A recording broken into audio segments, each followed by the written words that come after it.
Hallelujah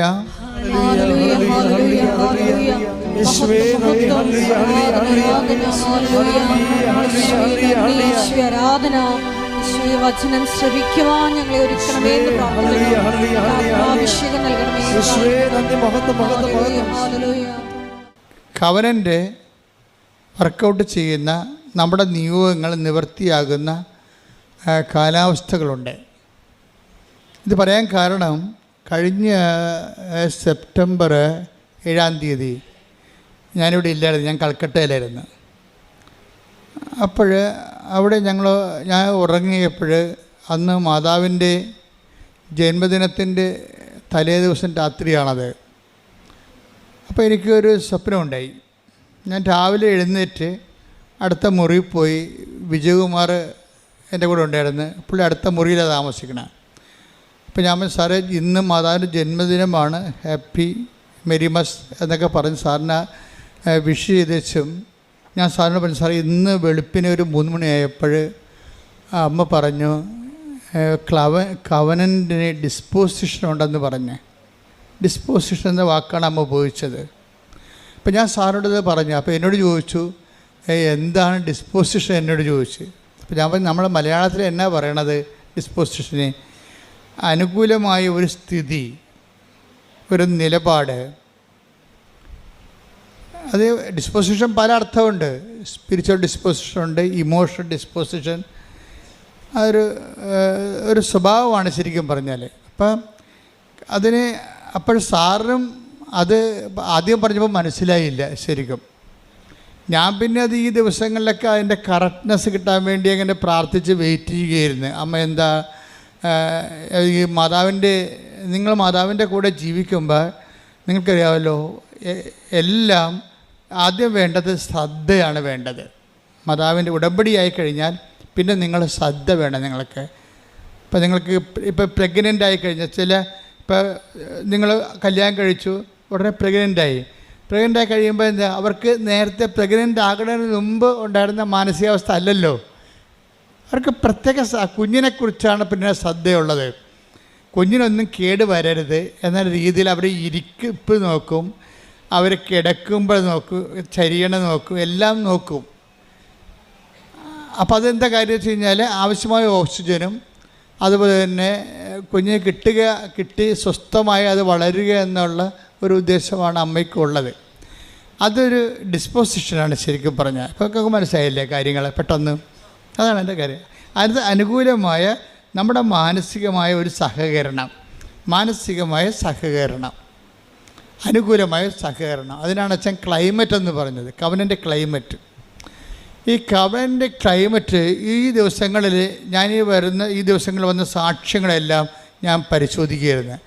എവിടെയാണ് ഈ അമ്മ സെപ്റ്റംബർ 7 പറഞ്ഞ ക്ലൈമറ്റ് ഡിസ്പോസിഷൻ എവിടെയൊക്കെയാണ് ഉള്ളതെന്നാണ് ഞാൻ ഈ ദിവസങ്ങളിൽ സാക്ഷ്യം കേട്ടപ്പോൾ നോക്കിയത്. അപ്പോൾ അതിലെനിക്ക് കുറേ സാക്ഷ്യങ്ങൾ അങ്ങനെ കിട്ടി. ക്ലൈമറ്റ് ഡിസ്പോസിഷനുള്ള ഒത്തിരി സാക്ഷ്യങ്ങൾ കിട്ടി. അതിലൊരു സാക്ഷ്യം ജിൻസി അലക്സ് കൊല്ലങ്കോട്. അവിടെ സാക്ഷ്യം, അവിടെ ഭർത്താവിന് കിഡ്നിയുടെ അസുഖമാണ്. അപ്പോൾ ഉടനെ അവരെ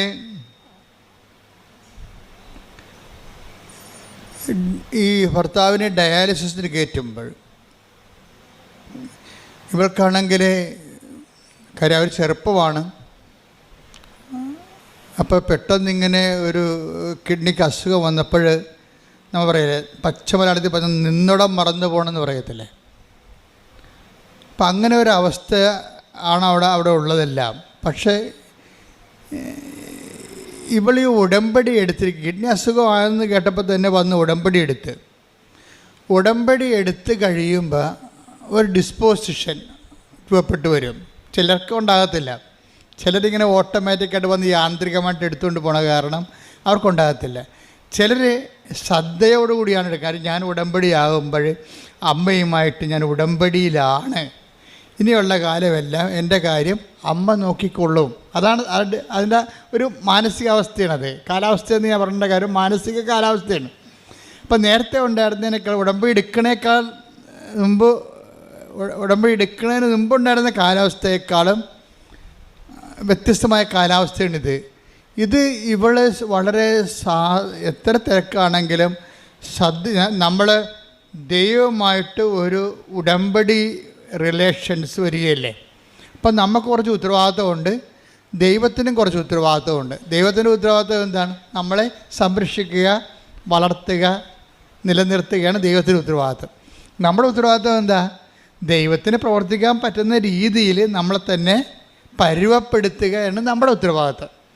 അപ്പോൾ ഇത് ഈ ഗ്രിൻസി വളരെ ഭംഗിയായിട്ട് ചെയ്യുന്നുണ്ട്. കാര്യം അവൾ സീരിയസ് ആയിട്ടാണ് പ്രാർത്ഥിച്ചാണ് വന്നത്, ഉടമ്പടി എടുക്കുന്നത്. പ്രാർത്ഥിച്ച് വന്നെടുത്തിട്ട് ഈ ഉടമ്പടിയോട് കൂടി ഞാനും ദൈവവും തമ്മിൽ വളരെ ഉത്തരവാദിത്വമുള്ള ഉടമസ്ഥ ബന്ധത്തിലേക്ക് വരികയാണ്. അതാണ് നമ്മൾ സാധാരണ കേവല മനുഷ്യനും ഉടമ്പടി മനുഷ്യനും തമ്മിലുള്ള വ്യത്യാസം.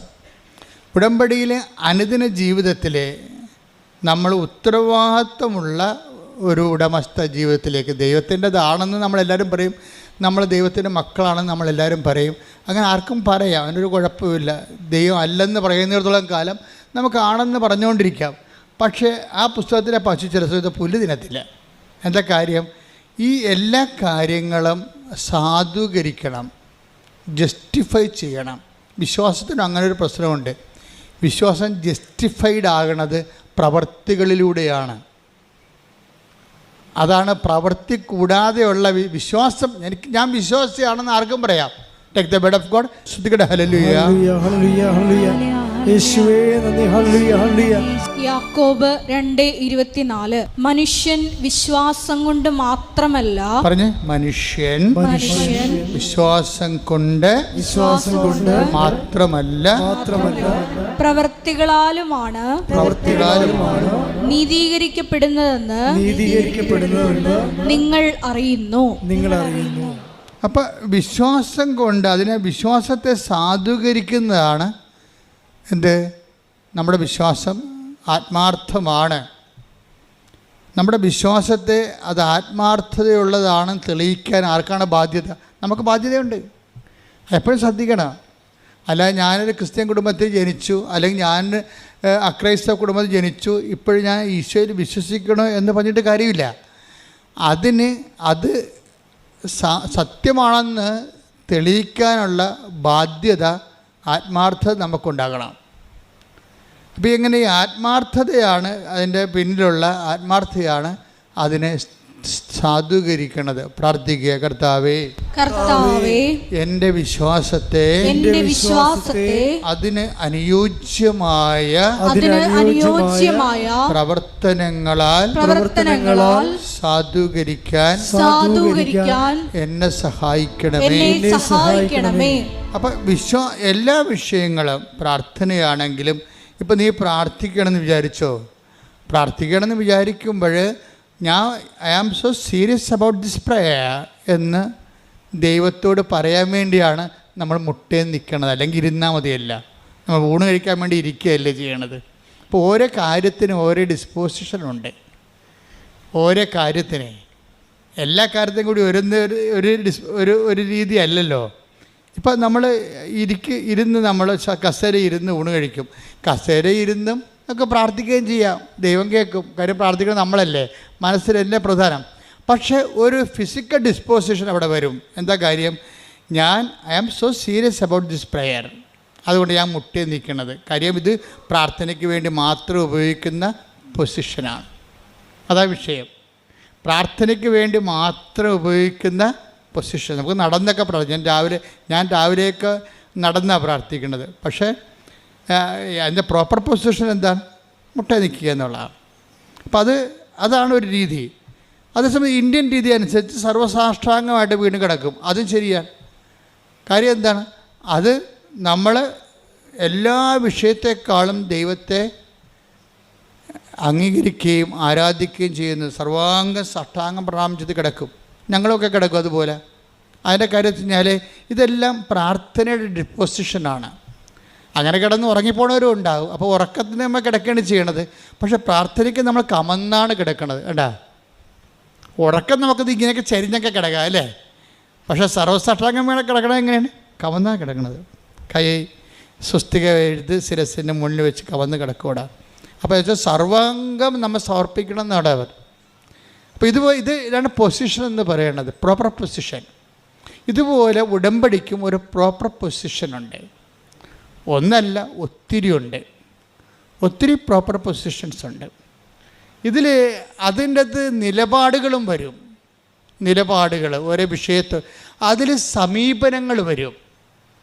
നമ്മുടെ ഒരു സമീപനം. ഇപ്പോൾ എന്ത് ഉദാഹരണത്തിന്, ഇപ്പോൾ ഈ ജിൻസിയുടെ വിഷയം എന്താണ്?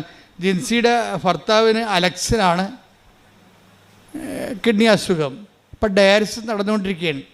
ഡയാലിസിസ് നടന്നു കഴിഞ്ഞപ്പോൾ ഈ മനുഷ്യൻ, അതായത് രണ്ടുപേരും കൂടി വളരെ സന്തോഷമായിട്ട് ജീവിച്ചതാണ്, ചെറുപ്പക്കാരാണ്. പക്ഷെ പെട്ടെന്ന് അങ്ങോട്ട് കാലാവസ്ഥ മാറി വേറെ ലെവലിലായി. ഡയാലിസിസ് കഴിഞ്ഞോടുകൂടി ഇയാൾക്ക് എന്ത് സംഭവിക്കുന്നതിനെക്കുറിച്ച് ഇയാൾക്കൊരു ഐഡിയ ഇല്ല. ഇയാൾ തളർന്ന രീതിയിൽ ഇവളെ ഇങ്ങനെ നോക്കും. എന്താണ്, നമ്മൾ പിരികയാണല്ല എന്നുള്ള അതാണ് അവസ്ഥ. നോക്കിയേ, ഇങ്ങനെ നോക്കുമ്പോൾ അച്ഛൻ വന്ന് ലാസ്റ്റ് സാക്രമെൻ്റ് കൊടുക്കും, അവസാനത്തെ കൂദാശ കൊടുക്കും. അപ്പം അച്ഛൻ പോയി കഴിയുമ്പോൾ ആശുപത്രിയിൽ ബന്ധുക്കളെല്ലാം ഇവളെ കെട്ടിപ്പിടിച്ച് കരയും. ആ ഓരോ സിറ്റുവേഷൻസ് നോക്കി, ഈവൻസ് കണ്ടില്ലേ? അച്ഛൻ പോയി കഴിയുമ്പോൾ അവിടെ ഉണ്ടായിരുന്ന ബന്ധുക്കൾ, സ്വന്തപ്പെട്ടവരെല്ലാം ഈ ജിൻസിയെ കെട്ടിപ്പിടിച്ച് കരയും. എന്ന് വെച്ച് കഴിഞ്ഞാൽ അവളുടെ ഭർത്താവ് തീർന്ന് പോയി, ഈ ലോകത്തുനിന്ന് വിടപിരിഞ്ഞെന്ന രീതിയിലേക്ക് കഴിയും. പക്ഷേ ഇവൾ പറയണത് ഞാൻ കരഞ്ഞില്ലെന്നാണ് പറയുന്നത്. അതാണ് ഡിസ്പോസിഷൻ. അതാണ് ഉടമ്പടി. ഒരു മനുഷ്യനെ എങ്ങനെയാണ് ചേഞ്ച് ചെയ്യണമെന്ന് നോക്കണം. ഈ വിഷയങ്ങളെല്ലാം എൻ്റെ മുമ്പിൽ നടന്നുകൊണ്ടിരിക്കുകയാണ്, പക്ഷെ ഞാൻ മാത്രം കരഞ്ഞില്ല. എന്താ കാര്യം?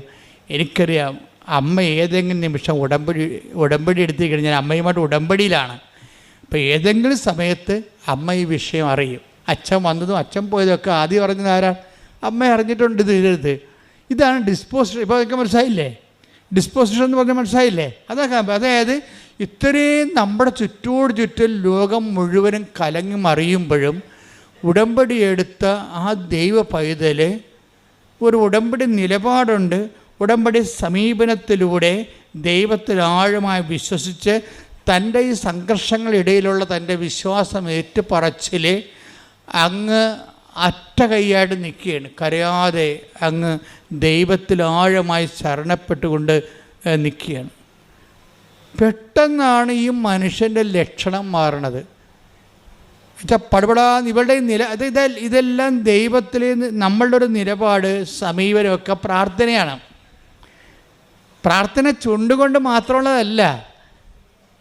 അതായത് ഈ ഇങ്ങനെയുള്ള സംഘർഷ സമയത്തുള്ള നമ്മുടെ ഇതൊക്കെ ഒരു ഉടമ്പടി നിലപാടാണ്. എന്താ, നമ്മൾ വെറുതെ ഒരു പ്രാർത്ഥിച്ചിരിക്കുകയല്ല, നമ്മൾ ദൈവവുമായിട്ട് ഒരു ഉടമ്പടി എടുത്തിരിക്കുകയാണ്. അപ്പോൾ ദൈവവും നമ്മൾ ഈക്വൽ പാർട്ട്നേഴ്സാണ്. ഈ ഒരു വ്യവഹാരത്തിൽ, ബന്ധത്തിൽ 50-50 പാർട്ട്ണറാണ് നമ്മൾ. പകുതി നമ്മളും പകുതി ദൈവവുമാണ്. അപ്പോൾ ഒരു പൊതുവായിട്ടുള്ള പദ്ധതിയാണ് ഉടമ്പടി. ദൈവവും നമ്മളുള്ള അതിലൊരു വിഷയമാണ് ഭർത്താവിൻ്റെ ഈ കിഡ്നിയുടെ അസുഖം ഭേദമാകണത്. എന്നിട്ട് പെട്ടെന്ന് പതുക്കെ അതായത് നമ്മുടെ ഭാഗത്തു നിന്നുള്ള പേയ്മെൻറ്റ്, ഇതാണ് പേയ്മെൻറ്റ് എന്ന് പറയുന്നത്. ഇപ്പോൾ നമ്മൾ അഡ്വാൻസ് കൊടുത്താൽ മാത്രം പോലെ, ഇപ്പോൾ ഉടമ്പടി നിങ്ങൾ എടുക്കുമ്പോൾ നിങ്ങളൊരു അഡ്വാൻസ് കൊടുക്കുകയാണ്. എന്താ കാര്യം? ഇങ്ങനെയൊക്കെ ഉള്ളതെല്ലാം ദൈവത്തിന് വേണ്ടി ചെയ്തുകൊള്ളാമെന്ന് പറഞ്ഞൊരു അഡ്വാൻസ്. പക്ഷേ ദൈവം എന്നാ ചെയ്യണമെന്ന് പറയുമ്പോൾ അതിൻ്റെ ഫുൾ എമൗണ്ട് പേ ചെയ്യാൻ പറയും. പക്ഷേ ആൾക്കാർക്കത് മനസ്സിലാകത്തില്ല. ചിലർ പറയും സാധനം കിട്ടട്ടെ എന്നിട്ട് ഞങ്ങൾ ഫുൾ എമൗണ്ട് പേ ചെയ്യാൻ പറയും. എങ്ങനെ? എന്തെങ്കിലും ഒന്ന് നടക്കട്ടെ, ജോലി കിട്ടട്ടെ, അല്ലെങ്കിൽ വിസ കിട്ടട്ടെ, അല്ലെങ്കിൽ ജപ്തി നടപടി മാറട്ടെ, എന്നിട്ട് ഞങ്ങൾ പത്രം കൊടുക്കാമെന്ന് പറയും. അതൊരു ബാർഗെയിനിങ്ങിലേക്ക് മാറും. ചില ആൾക്കാർക്ക് മണ്ടത്തരം പറഞ്ഞാൽ അങ്ങനെയാണ് ഉടമ്പടിയിൽ. എന്നുവെച്ചാൽ അവർ ഫുൾ എമൗണ്ട് പേ ചെയ്യണതിന് മുമ്പ് ദൈവത്തോട് ചോദിച്ച് ദൈവം ഇങ്ങോട്ട് തന്നു കഴിഞ്ഞിട്ട് ഞങ്ങൾ ഫുൾ എമൗണ്ട് പത്രം കൊടുക്കുകയോ രോഗികളെ പോയി കാണുകയോ എന്തെങ്കിലും ചെയ്യാമെന്ന് പറയും. പക്ഷെ നടക്കത്തില്ല. നിങ്ങൾ അങ്ങനെ ഒരാളായത് കൊണ്ട് തന്നെ നിങ്ങളിങ്ങനെ ദൈവത്തിനെ കൊണ്ട് എല്ലാം ചെയ്യിച്ചതിന് ശേഷം ദൈവത്തിന് വിശ്വാസത്തിൽ എടുക്കണില്ലല്ലോ. അതാ പ്രശ്നം. ചില ആൾക്കാർ ഒന്നും കിട്ടിയില്ലെങ്കിലും ശരി തനിക്ക് ചെയ്യാനുള്ളതെല്ലാം ചെയ്തു മാറ്റും, ഫുൾ എമൗണ്ട് പേ ചെയ്ത് കളയും. എന്താ കാര്യം? അവർ ദൈവത്തെ വിശ്വാസത്തിലെടുക്കുന്നു. ദൈവം എപ്പോഴായാലും ഈ വിഷയത്തിൽ ഇടപെടുമെന്ന് അവർക്ക് ആത്മാവിൽ. ഇതിനാണ് നിങ്ങളുടെ ഈ നമുക്കറിയാൻ പറ്റും ആത്മാവിലെ. അതായത് നിങ്ങൾ കുറച്ച് ക്ലിയർ ആണെങ്കിൽ ഈ സംശയത്തിൻ്റെ കാർമേഘം ഒന്നും ഇല്ലെങ്കിൽ, സംശയത്തെ കാർമേഘം എന്നാണ് വിളിക്കണത്. Take the word of God. യാക്കോബ് 1:6. യാക്കോബ് 1:6. സംശയിക്കാതെ വിശ്വാസത്തോടെ വേണം ചോദിക്കാൻ. സംശയിക്കുന്നവൻ കാറ്റിൽ ഇളകി മറിയുന്ന കടൽ തിരക്ക് തുല്യനാണ്. അപ്പം സംശയിക്കാതെ വേണം ഇത് വിഷയം ചെയ്യാൻ. അതായത് നിങ്ങൾ ഈ കണ്ണും പൂട്ടി അങ്ങോട്ട് ചെയ്യണം ഉടമ്പടിയിൽ. ഇപ്പം ദൈവം, അതിൻ്റെ അർത്ഥം എന്താണ്? ദൈവത്തെ നമ്മൾ വിശ്വാസത്തിൽ എടുക്കുന്നു, അതാണ് വിഷയം. അല്ല ദൈവത്തിൽ നിന്ന് ഒരു ഇൻസ്റ്റാൾമെൻറ്റ് വരട്ടെ, ഈ കമ്പനി ശരിയാണെന്ന് നോക്കട്ടെ, ഈ ഏജൻറ്റ് നമ്മളെ പറ്റിക്കോ എന്ന്. നമ്മൾ വിസ ഏജൻറ്റുമാരെ എപ്പോഴും സംശയത്തോടെയല്ലേ നോക്കണം, ഈ കാശ് പോകുക എന്ന് ഓർത്തിട്ട്. അതുപോലെ വിസ ഏജൻറ്റുമാരെ നിങ്ങൾ നോക്കണ പോലെ ദൈവത്തെ നോക്കുന്നുണ്ട് ചില ആൾക്കാർ. അതാണ് നിങ്ങൾക്ക് കളിപ്പ് വരണത്. അപ്പോൾ ദൈവത്തിന് അറിയാൻ പറ്റുമല്ലോ ഇത് സംശയമാണെന്ന്. സംശയത്തിൽ ഉടമ്പടി വർക്കൗട്ട് ചെയ്യത്തില്ല. സംശയത്തിൽ ഉടമ്പടി, അത് സംശയം ഒരു നെഗറ്റീവ് ഡിസ്പോസിഷനാണ്. അത് പറഞ്ഞില്ലേ, കടൽ തിര പോലെയാണ്, ഇങ്ങനെ ഒന്നിനു പിറകെ ഒന്നായി വന്നിട്ട് അലസ്വസ്ഥപ്പെടുത്തിക്കൊണ്ടിരിക്കും. അപ്പോൾ അത് കട്ടൻഡേറ്റായിട്ട് ഇൻവെസ്റ്റ് ചെയ്യണതാണ് ഏറ്റവും നല്ലത്. പ്രാർത്ഥിക്കുക, കർത്താവായ ദൈവമേ, ഉടമ്പടി നിബന്ധനകളെ നിർബാധം നിറവേറ്റാൻ എനിക്ക് പ്രത്യേകമായ അഭിഷേകം നൽകണമേ. അഭിഷേകം നൽകണമേ. ശ്രുതികട ഹല്ലേലൂയ.